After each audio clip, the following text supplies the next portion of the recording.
Well, hello, hello, and Shabbat Shalom. So good for everyone to be able to join me either live or in the future. I hope that you experience a wonderful and refreshing Shabbat. So I was, it is my turn to bring the message at our Shabbat community tomorrow. The leadership there, we are kind of sharing that responsibility, and it will be my turn tomorrow. And what I wanted to go ahead and take the chance to share that with you guys here on Facebook and on YouTube and on Brighteon. What word I'm going to be bringing tomorrow. Tomorrow is this week's Torah portion is very, very interesting. It is a double portion. It is called, the first one is Acharei mot, which means after the death. You know, I find this very interesting because it is referring to the death of Aaron's sons, but yet it is also, there's more to it. And I think just the name, and when you see what the portion is about, it really brings it into its fullness. And it's coupled with the portion Qodeshiym, which is the holy ones, the set apart ones, the ecclesia, the body, right? The body of Yahusha, the body of believers. How exciting is that? So in total, this covers Leviticus 16 through 20. 16, 17, 18 is Acharei mot, which is after the death. And the Qodeshiym is Leviticus chapters 19 and chapter 20. Now, one of the things that I find most interesting about this one is Acharei mot. It's known as the Leb Torah, right? The heart of the Torah, because it is exactly in the middle. It is the middle portion, right? So interesting. We're at the middle portion since we began the rejoicing of the Torah, the Simchat Torah, right? The last season ended. We get to the last great day of Sukkot. We have Simchat Torah, the rejoicing of the Torah, and we begin anew. And here we have reached the midsection. Hard to believe that we're already there. But the heart of the Torah, who is the Torah? Yahusha. He is the word made flesh. He is the living Torah. He's our living example. That's why when he came and he walked with the disciples and he taught people, they were like, didn't his word burn in our heart? Wasn't it just like we'd never heard it before? Because it had been spoken by the religious authorities that were desperately trying to keep, many of them desperately trying to keep their little kingdom in place. He had to confront them and say, listen, you're like whitewashed tombs. There's nothing alive. You look so good on the outside, but you're not giving the people real meat, anything of sustenance. It's barren. There's nothing there. Right. And so we've reached the heart of the Torah. Okay. So it deals very specifically with heart attitudes that require us to choose to either walk after our flesh or to follow Yahweh with radical obedience. Chapter 16 is dealing specifically with idolatry. Chapter 17 deals with immorality, especially sexual immorality, right? 18, and this is that sexual immorality that was prevalent from the people who had been in the nation before, the Canaanite religions. Yeah. 18 deals specifically with eating clean or unclean. It's dealing with those choices. You want to start messing with somebody's world, you start talking about what they worship, how they worship, what worship is in their life, whatever it is that has your time, attention, and effort. That's what you're worshiping, whatever takes prominence in your life. That is worship. that's what your eyes are on, right? And sexual immorality, it's rampant in our day. It's just everywhere. It's right now, right is wrong, wrong is right. It's flipped upside down in all over the world. And unfortunately, the United States of America has led the way into total immorality, total sexual immorality.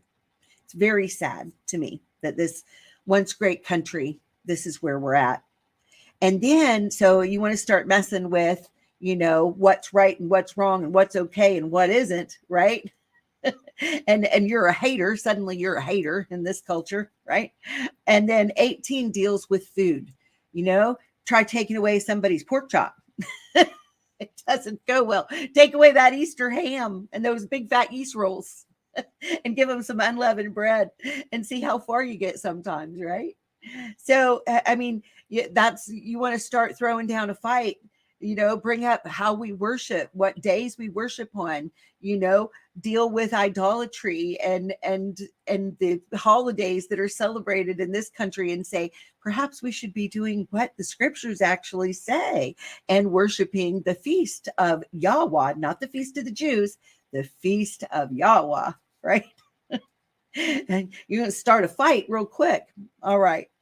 So this Torah portion, I believe, it is to teach us that if we relinquish our will to the transforming power of the Ruach HaKodesh, the Holy Spirit, and become obedient in these areas, we are on the path to being a vessel that Yah can flow through with his power to touch the lives of others. This is what happened with Yahushua's disciples. They changed the world because of their obedience to follow the Mashiach. All right. So before I go further with this, I just want to go ahead and share a bit of a song with you. I hope it's one that you like. It's one of my favorites, and it has to deal with the heart. All right. So let me see if I can share my screen and go ahead and add this in. This is Becca Shea, and it's called Heartbeat.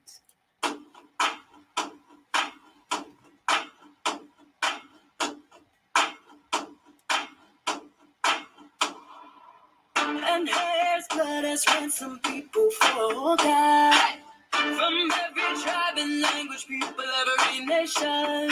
Where warriors are falling, there's a resurrection coming. It's your time to rise and shine. Wake up, you sleeping giant. Those of injustice are being healed by the peace. Yahweh is bringing us power through unity. Where warriors are falling, there's a resurrection coming. Troubles come alive. Yeah, wake up, you sleeping giant. I feel your heartbeat. I feel your heartbeat. I feel your heartbeat. Feel it.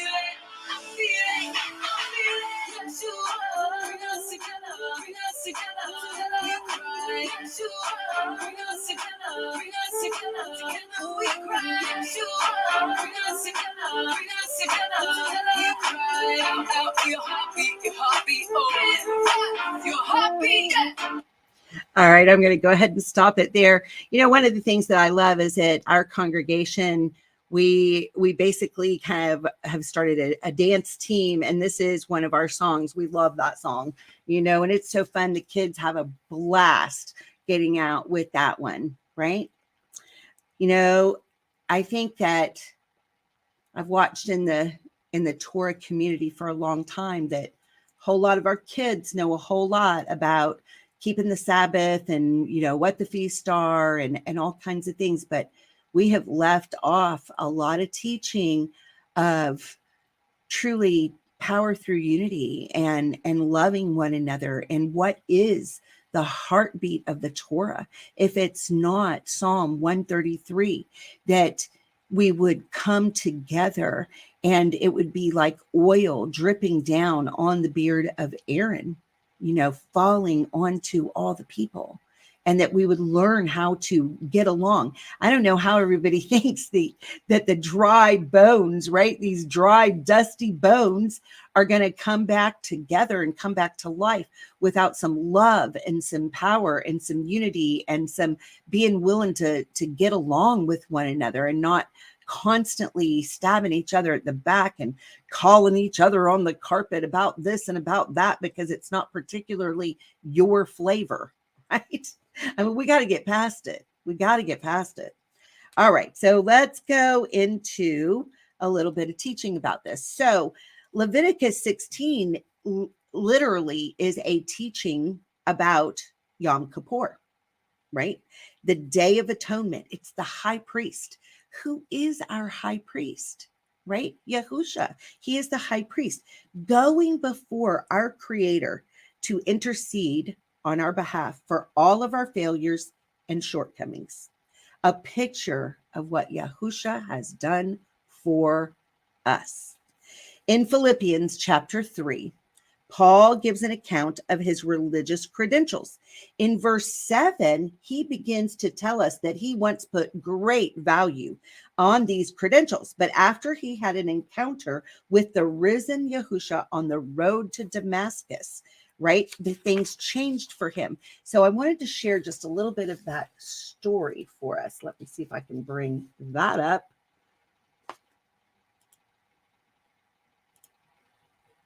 Let me see. Why is that one showing instead? Hold on. Let me see if I can fix it.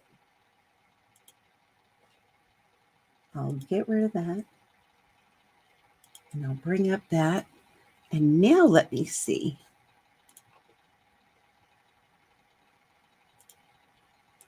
There we go. All right, that does it. Okay, so I am going to switch this to the New Living Translation because we can see Yahusha's words in red.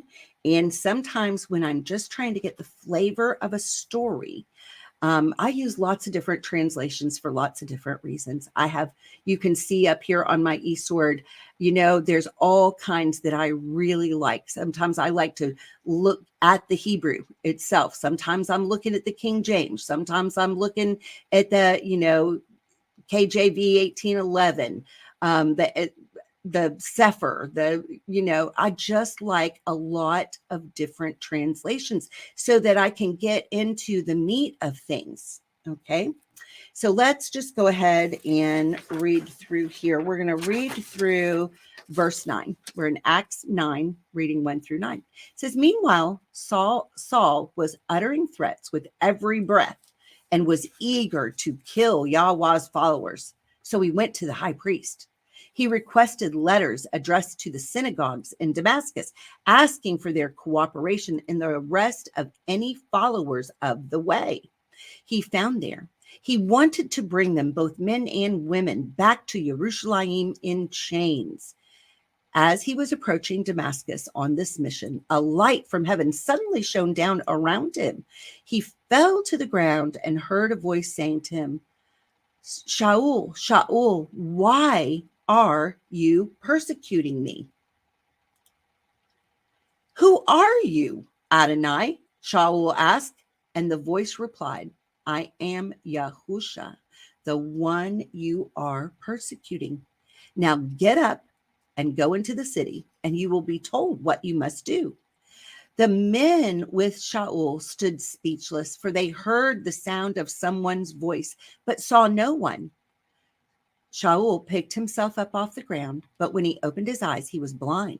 So his companions led him by the hand to Damascus. He remained there blind for 3 days, and he did not eat or drink. Now let's go ahead and finish this story out of Philippians. Let me find it here. All right. So now I'm over in Philippians 3. I'm going to start at verse 5.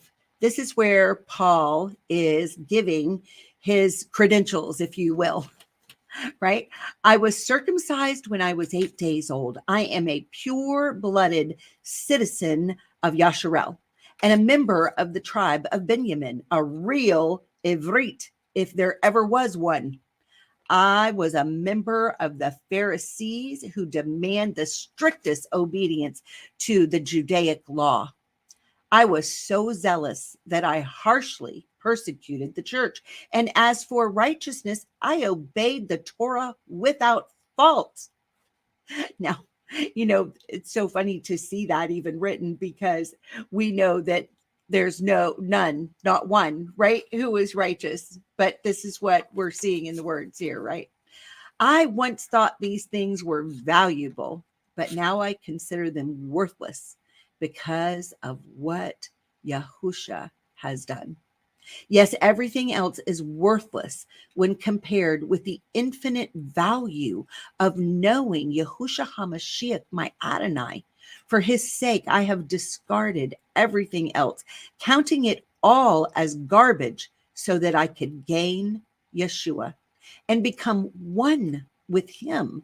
I no longer count on my own righteousness through obeying the Torah. Rather, I become righteous through faith in Yeshua. For Elohim's way of making us right with himself depends upon faith. I want to know Yeshua and experience the mighty power that raised him from the dead.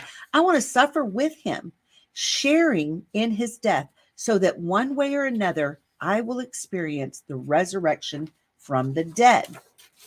I don't mean, let me get that up here. I don't mean to say that I've already achieved these things or that I've already reached perfection, but I press on to possess that perfection for which Yahusha HaMashiach first possessed me. No, dear friends, no, dear brothers and sisters, I have not achieved it, but I focus on this one thing, forgetting the past and looking forward to what lies ahead. I press on to reach the end of the race and receive the heavenly prize for which Elohim, through Yahusha HaMashiach, is calling us. I really just, what a wonderful part of scripture right there. What a blessing. So we are given examples in the Torah through the teachings of the stories of our ancestors. I believe these stories are actual accounts. They really happened, but also they were recorded as scripture so we would be able to understand deep levels of truth from them. Isaiah 46, 9 and 10 says, remember the former things of old. I am El, and there is none else. I am Elohim, and there is none like me, declaring the end from the beginning and from ancient times, the things that are not yet done, saying, my counsel shall stand, and I will do all my pleasure. Genesis 37 has a story that explains the mission of the Messiah. It's about Joseph and the jealousy of his brothers. He proclaimed through his dreams his destiny, and his brothers hated him for it. They called him names. They stripped him of his royal robe. They sold him into slavery. They rubbed animal blood all over his royal robe and presented it to his father, lying that they had found it. So it must mean that Joseph was dead. The scriptures are full of stories of faith, and we're going to read a little bit more about that in a moment. The second Torah portion for today is called Qodeshiym. It's the holy ones, Leviticus 19 and 20. It addresses living in peace, shalom, or wholeness. You know that the base, when you take the word, all Hebrew words come from a 3-letter parental stem root word, right? And so the one for shalom, it sounds the same.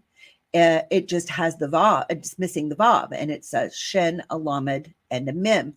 And it means wholeness. It means nothing's lacking. It means there's no more broken places, right? I'm looking forward to that. I'm looking forward to that time when we are fellowshipping with him, and all the tears, all the trials, all the sorrows, all the disappointments, all the heartbreaks, all the broken places have been healed. We are whole before him. We know how to get along as the body. We're kind to one another. There's no more of the mess that we have to battle with here, right? And it will be like that. There's a wholeness.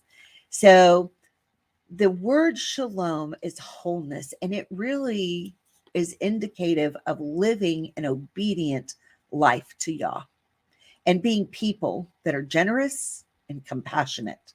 It explains the 10 commandments on an entirely new and deeper level, right? We were given them before when Moshe came off, but now we're going through it here in Leviticus, and it's explaining something on a deeper level for us to understand. And that's kind of how scripture does it. It builds, it grows, it helps us to go deeper, helping us to understand we're not to engage in the following behavior. We're not to be talebearers. This is literally what the portion is about. We're not to be talebearers. We're not to be manipulative. We're not to engage in thievery. We're not to take advantage of someone's weak spots. You know, when we know someone's hurting in an area, we're not to look at that and go, okay, now's my opportunity, right? That's not the heart of Torah. It's not the life of the Qodeshiym. We're to be fair with others. We're to be fair-minded. We're to prefer them to ourselves. You know, love always believes the best of another person. It doesn't just assume wrong and then and just slash out at someone, right? It's not right. We're not to slander or hurt others' reputations. This is what the Torah portion talks about. It encourages us to be brave and not be a people pleaser because we're scared. Even when we stand to lose something, you know, I had to stand up for something not long ago. Something was going on and it wasn't right. And I wasn't going to put up with it. I wasn't going to allow someone to be browbeat when they didn't deserve it. And often I have found in my life, I am the one who is called to stand up for the ones who are being unjustly accused, unjustly persecuted. And when I see it, I won't put up with it. And I don't care what it costs me. I could never just turn a blind eye to that and pretend it wasn't happening. It's not who I am, you know, even if it costs me something. And I think that it's like that because I know that Yah sees, and I know if obedience and making the right choice for the right reason means it costs me something, that Yah sees what it costs me, and he is a rewarder, and he rewards. And I have found that he is always, always faithful. This Torah portion, he tells us flat out that we are to be forgiving people and not hold on to offense. All right. The Greek word for offense is scandalizo. It means it's to entice someone to sin. It means it's like a trap. It's the bait that's put in the middle of an animal trap, right?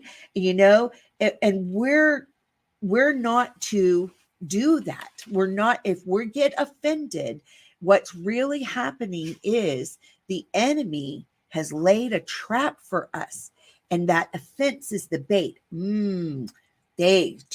I think they were thinking this at you. I think that they meant this about, well, how dare they?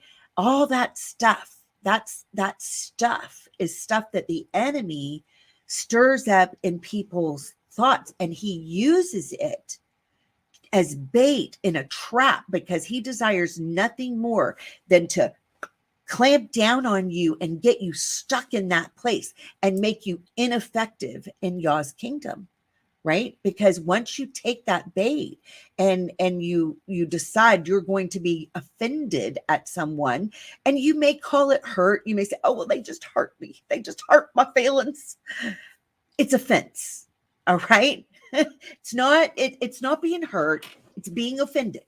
Okay. Let's call it what it is. And you've taken the bait of Satan and you need to put it down, right? And repent.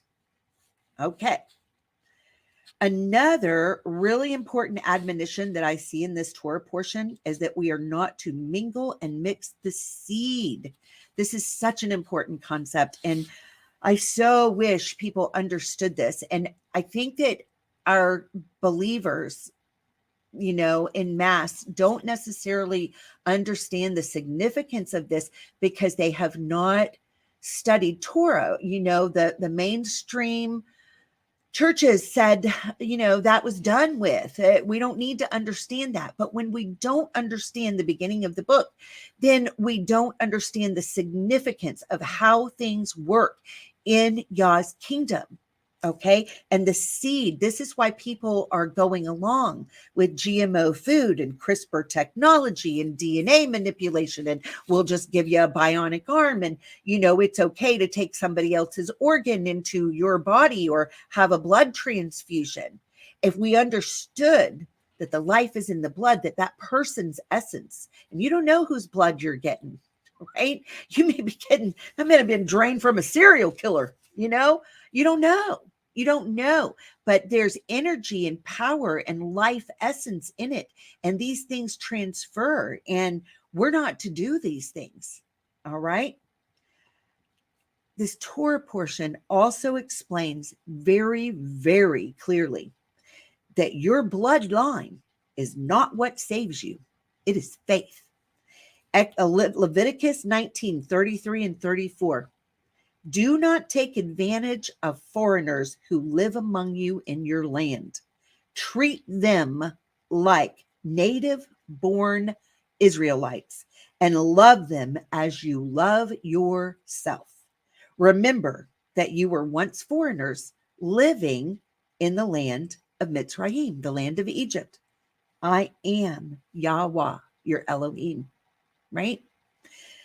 Many believers that are now celebrating the Sabbath and the feast of Yahweh like to follow the religion of Judaism. They follow something called the Talmud and believe that it supersedes the written books of the scriptures of our Bible. The Talmud says that if you were not born with Jewish ancestry, you cannot belong to Elohim, and you are relegated to the status of a dog with no rights in their eyes. It's okay to cheat you because you're a dog. You're not worthy. You were born with the wrong bloodline. As we can see from the scriptures we just read, Yah does not agree with the Talmud. What Yah does expect, though, is that the foreigners adapt themselves to his rules and not come in and do anything they want to do. Right? They must integrate themselves into his family and not change his family dynamics to suit their preferences. Right? We don't get to drag in our Christmas trees. I'm sorry. It doesn't work that way. We don't get to drag in our Easter bunnies. All right? It doesn't work that way. He says, yes, you are welcome. The door is open unto you. I want you to come into my family. Right? We have scriptural example after scriptural example. Think about Rahab, the prostitute in Jericho, who was in the lineage of Yahusha. I mean, right there tells you, right? This is open to all. Okay. But Rahab didn't get to come in and continue being a prostitute and continue being a prostitute in her own heart and drag in the idols of Canaan, the idols from Jericho. She didn't get to come in and just act any way she wanted to act. She had to conform and learn to love Yah's people, love Yah, love his ways, love doing things according to his ways, his rules, his time, right? Not just any old time, but his ways. It's funny that it starts out with after the death.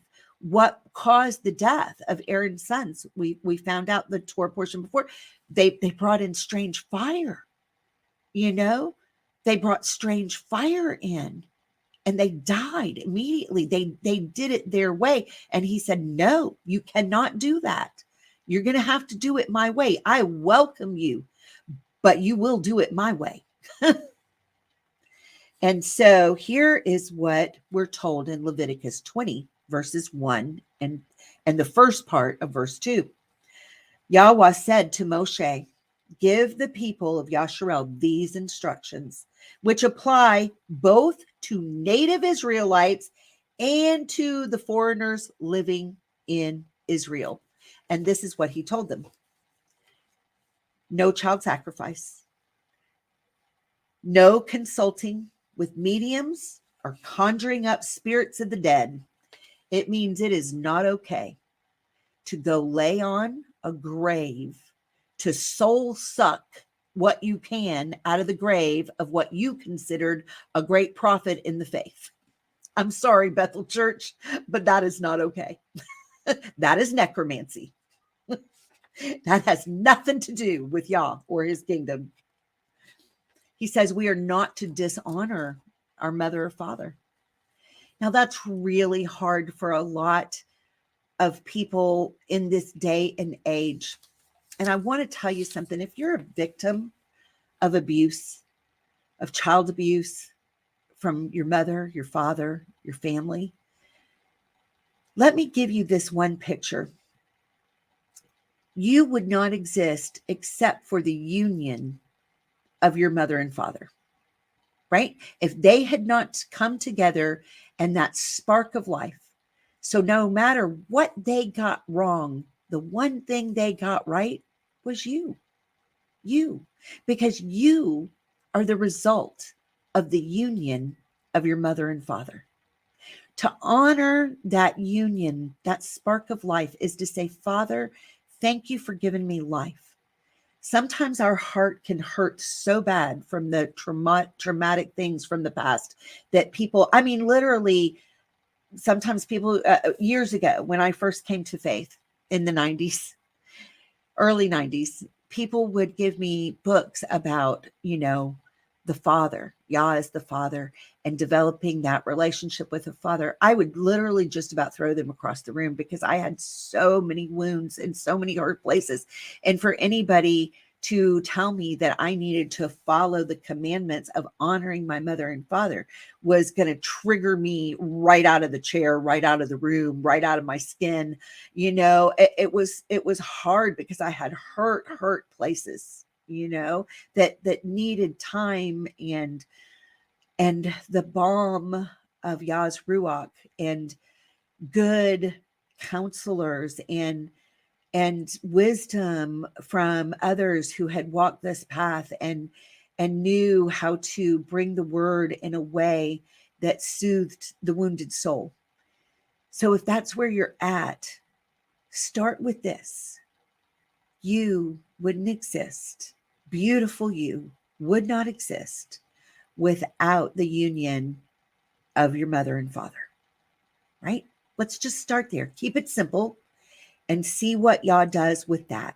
Just say, thank you, Father, for my life, that the union of my mother and father produced, because otherwise I wouldn't be breathing at your pleasure. Otherwise, I wouldn't have life. So if you're wounded in that area, let me give you that encouragement. Try to start there. Okay? All right. The next thing he says is what's going to be expected, whether you're native born or whether you're foreigners that have joined the family. And now you are the family. No sexual immorality. He's not going to put up with it, right? We are not going to be allowed to behave that way. Leave that stuff outside of the camp. You don't want it. Don't drag it. If you're struggling in this area, pray. Get others to pray for you. Ask that chain would be broken off your life. Ask Yah to give you a pure heart. Ask him for purity in your mind. Stop allowing yourself to be triggered by whatever technology is bringing those things into your life. If it's something that's on your phone, turn that thing off. If you can't get on YouTube without looking at porn sites, stop watching YouTube. All right. Don't do the things that are triggering it. Sometimes to get free of these things, you've got to want it more than you even want to breathe. You've got to want freedom. You've got to desire freedom. You've got to go after freedom. This is the heart of the Torah, right? Go after him with everything you've got. Ask him to heal you of these things, to take these things out of your life and to set you free. But you got to be a participant. You got to walk away from that stuff. Stop walking towards the things that are tripping you up. Stop looking at ads and whatever it is that leads your mind along that. If it can be books that are inappropriate. I love good historical fiction. And I tell you what, I even picked up something and I thought it was biblically based, but I started reading it and I could see that the author was bringing mind pictures that were entirely inappropriate. And it was supposed to be, like a biblical type story. But what they were bringing in was producing mind pictures that were inappropriate. I got rid of that immediately. And I don't care how interesting the story was. The minute that I saw that, I put it down. I will not subject, because I had major strongholds in that area in my life before. But praise Yah, I have been delivered. I've been delivered and I don't take it lightly. So I'm not going to allow things that come before my eyes, before my ears, that are going to give my enemy an opportunity to get me off track, right? That is not what I want. And so this is what he admonishes us. He knows that we're flesh, right? So we look at that and we go, gosh, why is Yah just so strict with us, right? In scripture, his people are many times described as a bride, right? The feast show us we're expected to come to a wedding. We are told to keep our garments spotless and clean, to get ourselves ready for Yeshua's return, because he has gone away to prepare a place for us. His Father's house has many rooms. That's what he said. When I think about that, and I think about, I like to dwell on that eternity, because it helps me keep my feet on the path, right? When I think about the fact that my Father's house has many rooms, I get this picture. I know that I'm from the tribe of Zebulun, right? And I know that Zebulun likes to be on the waters. They like the things, they like sea creatures, right? They like treasure chests, digging for treasure chests. That is the personality of Zebulun. They love diversity and different people and different cultures and different language, and these kinds of things. They need these kinds of things to keep them stimulated in life. Well, Yah knows what tribe I'm in, because he's the one who told me what tribe I was in, right? And so he knows my personality. I am not expecting to go into eternity and sit around on a cloud strumming a guitar, right? I don't even know how to play a musical instrument, right? That is not it. When he says, my Father's house has many rooms, to me it says, you're going to be fascinated.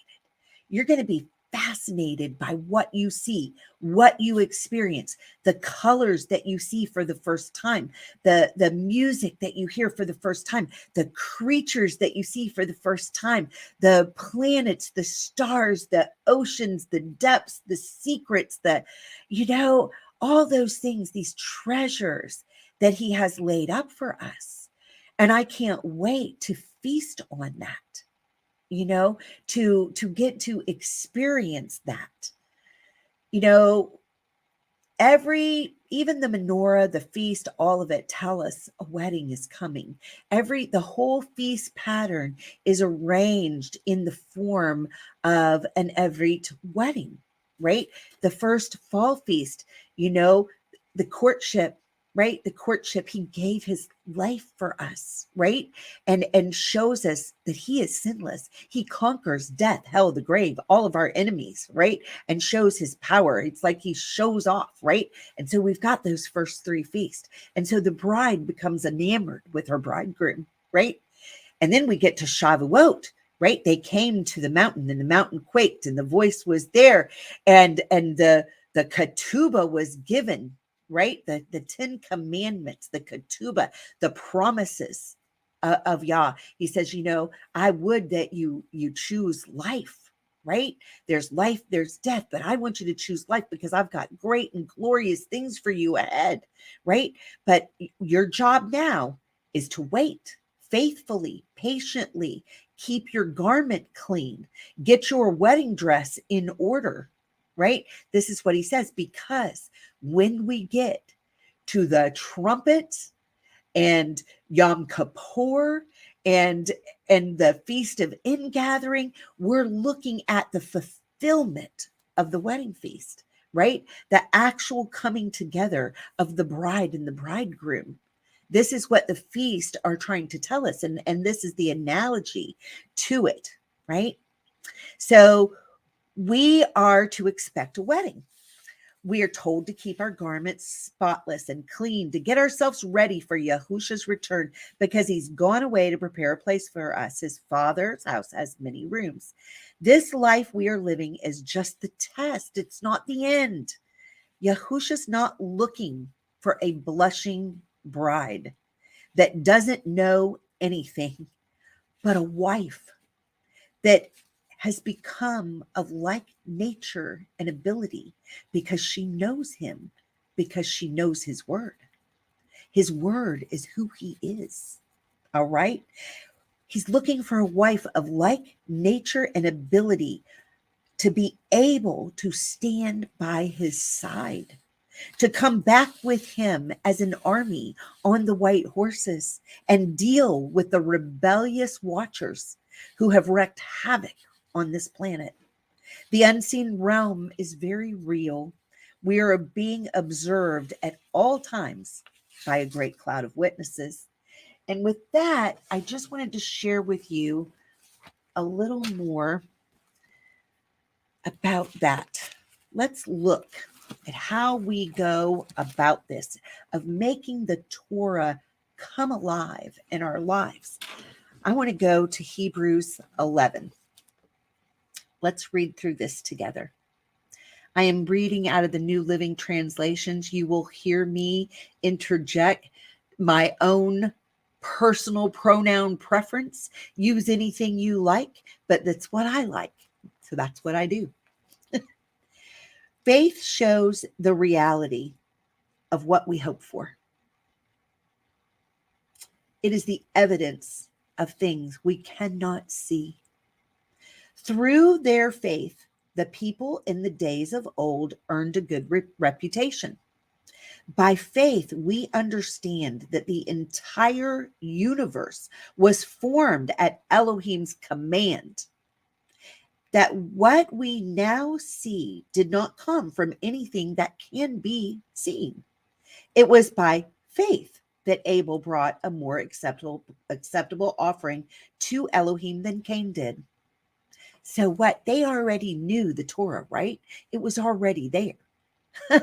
They already knew what was right and what was wrong, what was acceptable and what wasn't. Okay? Abel's offering gave evidence that he was a righteous man. And what is the righteousness? Being in right standing with Elohim. And how do we do that? By doing what he tells us to do. Obedience. All right. So Abel brought a more acceptable offering to Elohim than Cain did. Abel's offering gave evidence that he was a righteous man, and Elohim showed his approval of his gifts. Although Abel is long dead, he still speaks to us by his example of faith. His faith still shows us what's right, what's wrong. It was by faith that Enoch, right? The same Enoch that they consider extra biblical, or the Apocrypha, which Listen to Dr. Stephen Pidgeon if you want a good opinion about all that in the canonization process. He can explain it far better than I can. And he's done a great job with that. And I'm very grateful for the restoration of those lost books of the Bible. It was by faith that Enoch was taken up to heaven without dying. He disappeared because Elohim took him. For before he was taken up, he was known as a person who pleased Yah. And it is impossible to please Yah without faith. Anyone who wants to come to him must believe that Yah exists and that he rewards those who sincerely seek him. What's he talking about? How do we sincerely seek him? Through prayer. It's real. I've had people ask me, lately and bring up, well, what good is it going to do to pray about it? It's powerful. When I pray, I am releasing the words of Yah. I'm releasing my faith.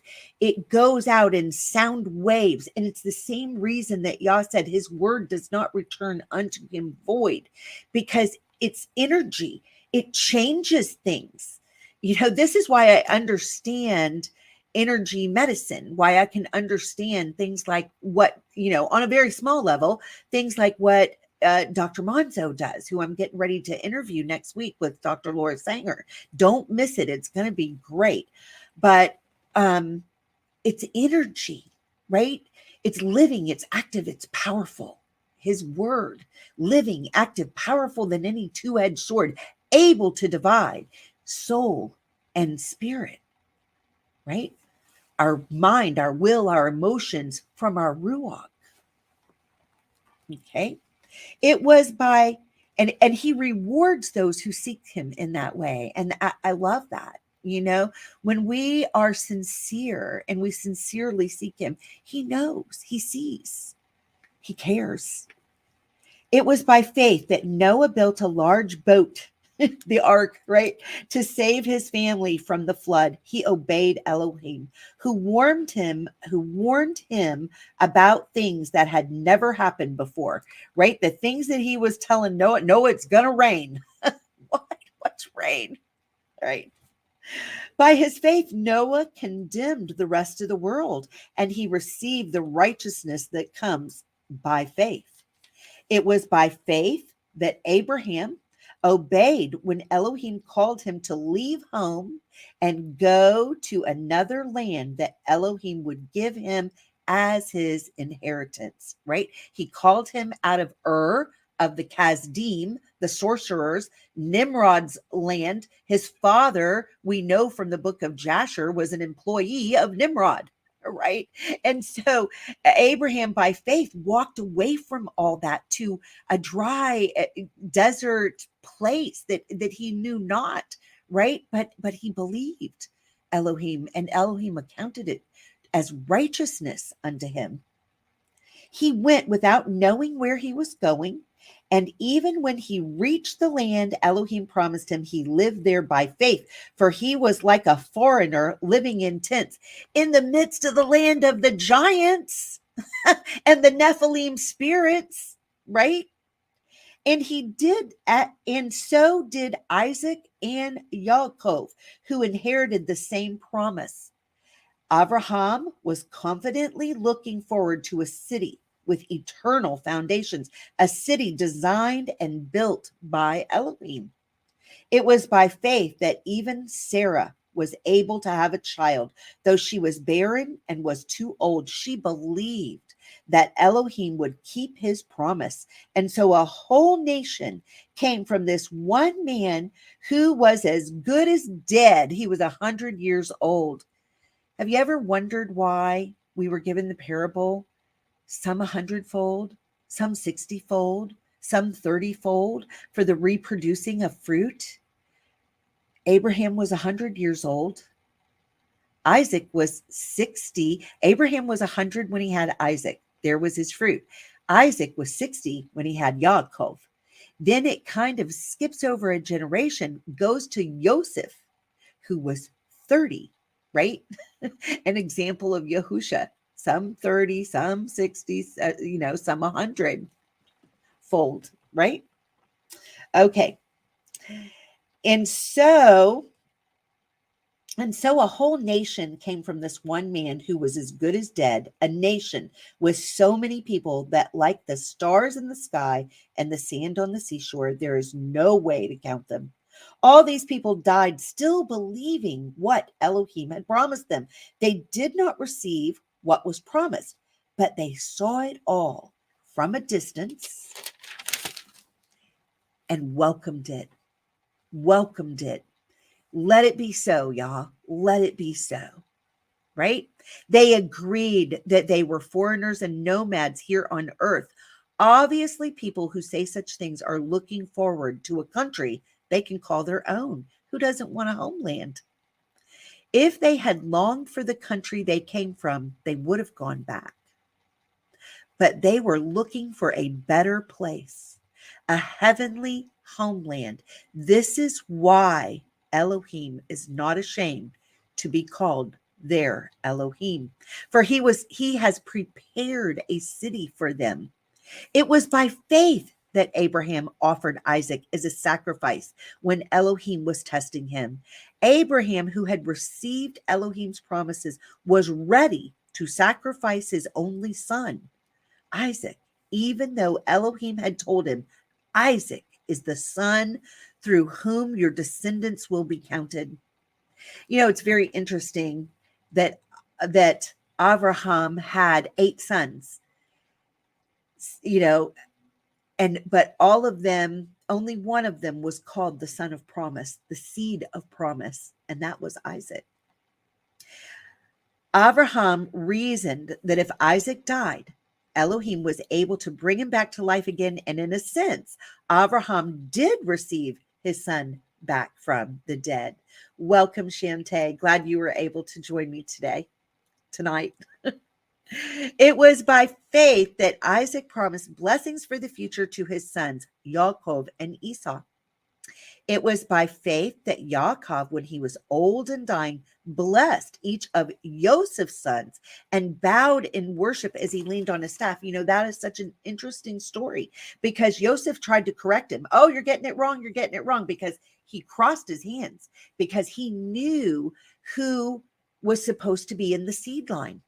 Right. And Ephraim was to have that firstborn blessing because Joseph has the firstborn blessing and it needed to pass to Ephraim. And Yaakov, by faith, understood that. It was by faith that Joseph, when he was about to die, said confidently that the people of Israel would leave Mitzrayim. He even commanded them to take his bones with them when they left. Right. Don't leave my bones in Egypt. It was by faith that Moshe's parents hid him for 3 months when he was born. Can you imagine the time every young child around you is being killed? And by faith, you disobey Pharaoh and you hide him. And, you know, can you imagine living through that? They saw that Elohim had given them an unusual child. And really, when we dig into those extra biblical books, we see what that means. Why was he unusual? And he was an unusual child. And they were not afraid to disobey the king's command. It was by, you know, the only way to not be afraid of disobeying the king's command is to know your Elohim and to know that to be absent from the body is to be present with him, with Elohim, because it was death had they been caught. That was what awaited them. It was by faith that Moshe, when he grew up, refused to be called the son of Pharaoh's daughter. He chose to share the oppression of Elohim's people instead of enjoying the fleeting pleasures of sin. He thought it was better to suffer for the sake of Yahusha than to own the treasures of Egypt, for he was looking ahead to his great reward. And that's what we have to do. We have to be heavenly minded. You know, more and more things as the days march forward, I can pretty much guarantee that more and more things are going to be stripped from us. And we have got to keep our eyes on the prize. The prize is eternity with him, right? Don't get too comfortable here because it's about to get uncomfortable, and get ready for it and just say, okay, all right, it's all right. I'm going to be all right. He will sustain us. He will hide us. I heard Dr. Sanger say on a podcast or show that she did in the last week or so with Busy Gold. It was fabulous.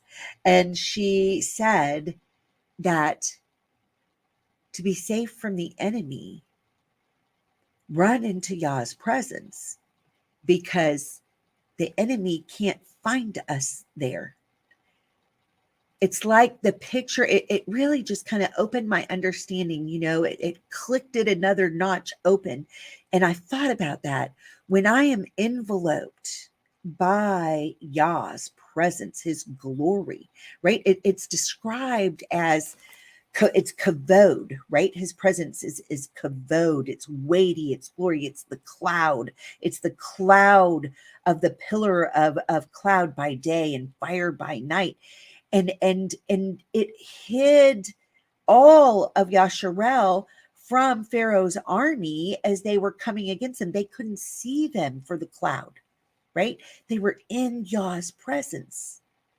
So to be in his presence hides us from the enemy. When we are and to be in his presence is to be in relationship, worshiping, keeping our mind on him, doing the next right thing, right? Just doing his thing, not our thing, doing the best we know how to do. And that's being in his presence. Okay. It was by faith that Moshe left the land of Egypt, not fearing the king's anger. He kept right on going because he kept his eyes on the one who is invisible. It was by faith that Moshe commanded the people of Israel to keep the Passover and to sprinkle blood on the doorpost so that the angel of death would not kill their firstborn sons. Can you imagine how foreign that seemed to them? Do what? You want us to do what? But they did it, and those who were faithful and just did it by faith heard the death of the firstborn of their Egyptian neighbors all over. But they themselves, their firstborn, were saved by the blood of the Lamb. It was by faith that the people of Yasharel went right through the Red Sea as though they were on dry ground. But when the Egyptians tried to follow, they were all drowned. It was by faith that the people of Yasharel marched around Jericho for 7 days, and then the walls came crashing down. Because Yah used his knowledge of frequency to tear the walls down. They didn't understand it. I wouldn't have understood it. I'm not sure I understand it now, but I know that's what he did. The frequency of the sound. It was by faith that Rahab the prostitute was not destroyed. That word in Hebrew is a zonah, right? It's what Yah accused his people of being through his prophets, Hosea and Amos and Isaiah and Jeremiah and all of them. He accused his people of being a zonah, a prostitute. But it was by faith that Rahab the prostitute was not destroyed with the people in her city who refused to obey Elohim, for she had given a friendly welcome to the spies. How much more do I need to say? I would take too long to recount the stories of the faith of Gideon, Barak, Samson, Japheth, David, Samuel, and all the prophets. By faith, these people overthrew kingdoms, ruled with justice, and received what Elohim had promised them. They shut the mouths of lions, quenched the flames of fire, and escaped death by the edge of the sword. Their weakness was turned to strength. They became strong in battle and put whole armies to flight. Women received their loved ones back again from death. I mean, think about, the prophet of Elijah and Elisha and what they did with these women who were living through famine. Amazing. But others were tortured, refusing to turn from Elohim. In order to be set free, they placed their hope in a better life after the resurrection. Some were jeered at, and their backs were cut open with whips. Others were chained in prisons. Some died by stoning. Some were sawed in half. We know that's what happened to Isaiah. And others were killed with the sword. Some went about wearing skins of sheep and goats, destitute and oppressed and mistreated. They were too good for this world, wandering over deserts and mountains, hiding in caves and holes in the ground. All these people earned a good reputation because of their faith. Yet none of them received all that Elohim had promised, for Elohim had something better in mind for us, so that they would not reach perfection without us. I'm just going to read a little bit of 12 and then I'm going to close out. Therefore, since we are surrounded by such a huge crowd of witnesses, what's he talking about? The supernatural realm. It is around us at every moment. You know, people often say, well, what good does it do for someone to suffer, say, in an old folks' home, and they keep their faith? No one even sees, no one cares. You know what? They're surrounded by witnesses. They're surrounded by witnesses. And when we are in pain and in trouble and we feel like no one knows, we're being watched. Our reactions being watched. And it's a testimony. It's a testimony to every rebellious devil and demon.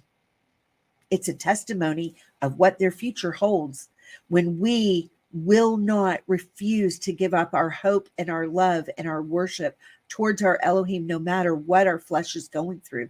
It's a huge testament. We don't always know why Yah allows certain things. He allows it because he's smarter than we are. He allows it because his ways are higher than our ways, and he knows things that we will not know until he reveals them to us. I did a show not long ago called The Mystery Box, and there are things that I have to put in my mystery box. There's things I'm not going to understand, but I'm not going to let those things steal my faith. Those things that are too much for my mind, when I see a young life taken, when things happen that there's just no way that I can wrap my mind around it, I keep a mystery box in my brain and I put things there. And I say, it's okay, yeah, I trust you anyway. And I'll put this in the mystery box and you can explain it to me when you're good and ready. And if that isn't until eternity, well, then that's up to you. I love you and I trust you anyway.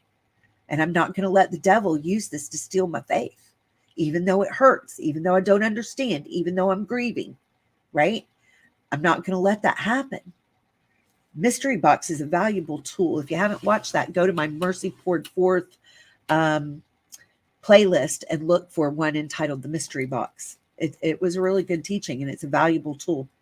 All right. So therefore, since we are surrounded by such a huge crowd of witnesses to the life of faith, let us strip off every weight that slows us down, especially the sin that so easily trips us up, and let us run with endurance the race Elohim has set before us. We do this by keeping our eyes on Yahusha, the champion who initiates and perfects our faith. Because of the joy awaiting him, he endured the cross, disregarding its shame. Now he is seated in the place of honor beside Elohim's throne. Think of all the hostility he endured from sinful people. Then you won't become weary and give up. After all, you have not yet given your lives in the struggle against sin.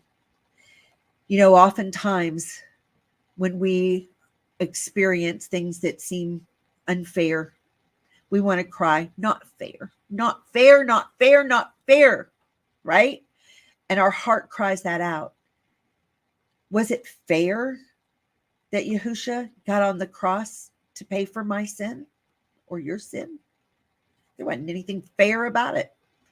Fair is a very worldly concept and one that we need to let go of. All right.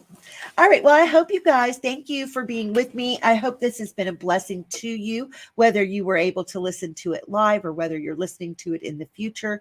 I hope that you have a wonderful and blessed and restful and fulfilling Shabbat. Shabbat Shalom, you guys.